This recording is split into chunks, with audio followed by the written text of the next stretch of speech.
شوف شوف شوف شوف شوف شوف شوف شوف شوف شوف شوف. அஸ்ஸலாமு அலைக்கும் வரஹ்மத்துல்லாஹி வபரகாத்துஹு. நான் வந்து இந்த ஜின்னை தேடிட்டு போறாங்க இல்லையா, அப்படி ஒரு குகையில இவங்களுக்கு வந்து தங்கம் கிடைச்சிருக்கு. குகையே தங்கத்தாலான குகை.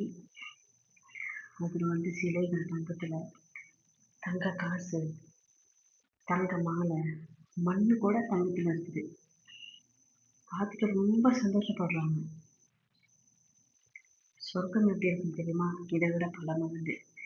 நீங்க முஸ்லிமா வாழ்ந்து முஸ்லிமா மரணித்தால் சொர்க்கம் தங்கம் பவளம் வைரம் முத்துக்கள் நிறைந்த அழகான சொர்க்கத்தை தான் அல்லாஹ் நம்மளுக்கு கொடுக்கறதுக்காக காத்துட்டு இருக்கான். அதனால இந்த உலகத்துல பாக்குறது எதுவுமே நிரந்தரம் இல்லை. மறுமைக்காக வாழுங்க இன்ஷா அல்லாஹ்.